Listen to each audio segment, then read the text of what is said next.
Livro O Poder do Desejo Positivo, de T.L. Osborne. Capítulo 8. Inquirir e descobrir. Jesus proclamou um estilo de vida ilimitado. Quase tudo quanto ele disse ou fez era contrário às recomendações do sistema religioso. A própria ideia de boas novas era uma afronta à atitude sectária e mesquinha desse sistema quanto à vida. Jesus disse: "Porque eis que o reino de Deus está entre vós." Lucas 17, 21. Ele atribuía importância às pessoas. "Todas as coisas que pedi, você poderá ter." Marcos 11, 24. Era assim que ele ensinava. De onde surgiu a ideia de que devemos contentar-nos com nada? O maior dos mestres. Jesus explicou que os gentios, Mateus 6,32 parte A, aqueles sem fé no Deus verdadeiro, constantemente procuram e buscam o que comer, beber e vestir. Com isso, Cristo deu a entender que eles sempre se esforçariam para obter apenas as coisas básicas para a vida, sem nunca terem o suficiente. Entretanto, no tocante aos filhos de Deus, os quais têm fé nele, Jesus afirmou: "De certo, vosso Pai Celestial bem sabe que necessitais de todas essas coisas." Mateus 6,32 parte B. Em outras palavras, todas as coisas boas da vida foram criadas e colocadas aqui para aqueles que creem em Deus e a Ele servem. Quando você compreender o plano de Deus, de nada terá falta. Salmo 34:10. Davi escreveu: "O Senhor é o meu pastor, nada me faltará." Salmo 23:1. O apóstolo Paulo desejou que os irmãos não necessitassem de coisa alguma. 1 Tessalonicenses 4:12. Deseje e descubra o reino de Deus. Jesus ensinou: "Mas buscai primeiro o reino de Deus e a sua justiça, e todas essas coisas vos serão acrescentadas." Mateus 6,33. Todas essas coisas na vida, tudo que você pode comer, beber, vestir e desfrutar, são para você. E qual a condição? Jesus mandou inquirir, ou seja, buscar até entender o reino de Deus e sua justiça em você. Em outras palavras, o âmbito da família dele e a sua posição certa dentro da família. O reino de Deus está entre vós. Lucas 17, 21. Simplesmente significa que o domínio de Deus, seu centro de ação, habitação e estilo de vida, tem seu quartel-general em você. Deus criou este mundo. Deus é dono deste mundo. Deus tem o direito de governá-lo. Deus quer governá-lo por intermédio de pessoas como você e eu. É isso que é o reino de Deus na terra. O livro de Gênesis explica que Deus criou este mundo e tudo quanto nele há. Depois criou o homem e a mulher à sua própria imagem e semelhança e os colocou para ter domínio sobre a terra, reproduzir-se e enchê-la, dizendo-lhes: "Eis que vos tenho dado." Gênesis 1, 29 e 30. Tinham a autorização do Criador para utilizar tudo de bom na terra, para a saúde, felicidade, sucesso e o cumprimento desse sonho. No nível de Deus. Deus falava com Adão e Eva no jardim. Eram amigos e sócios. Davi disse que Deus fez as pessoas um pouco menor do que ele mesmo. Salmo 8,5. Coroou-as de glória e honra, deu-lhes domínio sobre as obras das suas mãos e pôs tudo sob os pés dela. Salmo 8, 5 e 6. Deus criou as pessoas para compartilharem do seu domínio. Esse é seu reino nas pessoas. O plano de Deus baseava-se na mútua integridade. A palavra dele era a sua obrigação para com Adão e Eva, e a palavra deles era a obrigação deles para com ele.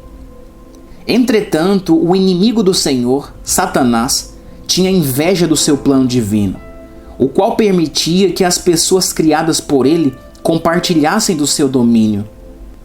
Era essa a posição que Satanás invejava.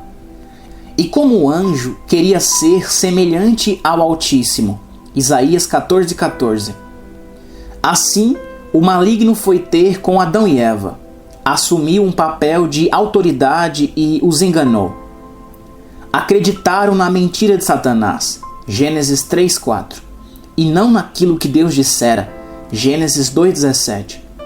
Como consequência, perderam a posição de confiança que tinham, Gênesis 3, do 16 ao 20. Já desqualificados para viverem no nível de Deus, foram separados do seu âmbito e sucumbiram diante do papel subserviente de escravidão e ao Senhor que escolheram, Satanás. Como poderiam recuperar sua posição original? Não poderiam, pois tinham pecado. A lei de Deus decretara que a alma que pecar, essa morrerá. Ezequiel 18, 4 e 20. O salário do pecado é a morte. Romanos 6:23. Pelo que, como por um homem entrou o pecado no mundo, e pelo pecado a morte, assim também a morte passou a todos os homens. Por isso que todos pecaram. Romanos 5:12. O amor teve uma ideia. Deus é amor. 1 João 4:8, parte A, revista atualizada. Ele nos amou demais para deixar que morrêssemos pelos nossos pecados. Então disse: desejaria eu, de qualquer maneira, a morte do ímpio? Diz o Senhor Jeová. Não desejo, antes que se converta dos seus caminhos e viva. Mas, desviando-se o justo da sua justiça, e cometendo a iniquidade, e fazendo conforme todas as abominações que faz o ímpio, porventura viverá? De todas as suas justiças que tiver feito, não se fará memória na sua transgressão com que transgrediu, e no seu pecado com que pecou, neles morrerá. Ezequiel 18, 23 e 24. O Senhor não retarda a sua promessa, ainda que alguns a têm por tardia, mas é longânimo para convosco, não querendo que alguns se percam, senão que todos venham a arrepender-se. 2 Pedro 3:9. Logo, o amor teve uma ideia: a de redimir-nos mediante a oferta de um substituto perfeito e impecável para tomar sobre si a nossa culpa e o nosso castigo em nosso lugar. Jesus Cristo, voluntariamente, tomou sobre si a penalidade dos nossos pecados, de modo que pudéssemos ser restaurados a Deus e justificados diante dele, como se nunca tivéssemos pecado. João 3,16, Romanos 5, 6 e 8.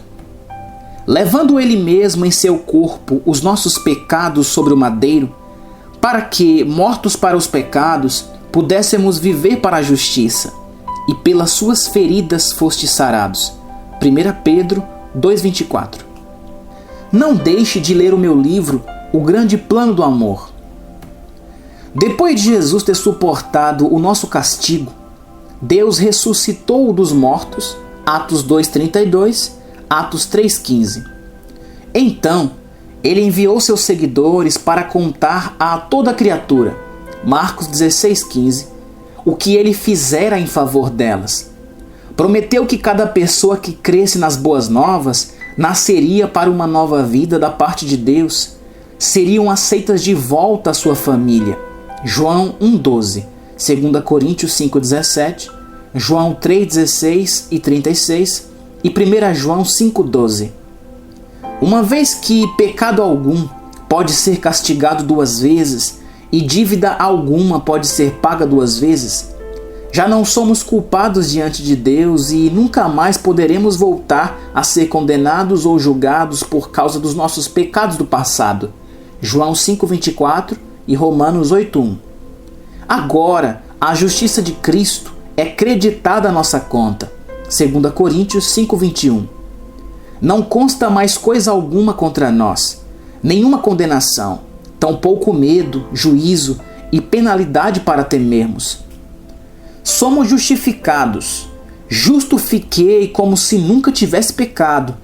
Agora experimentamos a vida com Deus novamente, transmitida a nós por um milagre do seu amor. Romanos 6:4 e Gálatas 2:20. O que temos de fazer é crer que Jesus Cristo tomou o nosso lugar e o nosso castigo. Agora, Deus pode voltar para casa em nós e nós nele. Seu Espírito Santo pode habitar em nós. Podemos nascer de novo. A vida dele pode voltar a ser nossa vida. É esse o reino de Deus em nós. Jesus disse: "Mas buscai primeiro o reino de Deus e a sua justiça, e todas essas coisas vos serão acrescentadas." Mateus 6,33.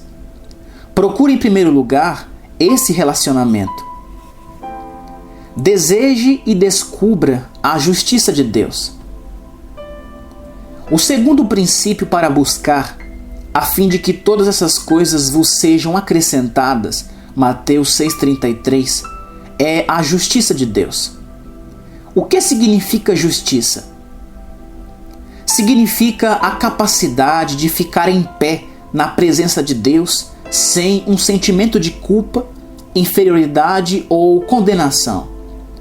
Somente poderemos agir assim quando entendermos como Jesus Cristo pagou nossa dívida, tomou sobre si os nossos pecados, assumiu a nossa culpa, sofreu a nossa penalidade e morreu em nosso lugar, em nosso nome, a fim de podermos ser redimidos, restaurados para Deus e justificados diante dele como se nunca tivéssemos pecado.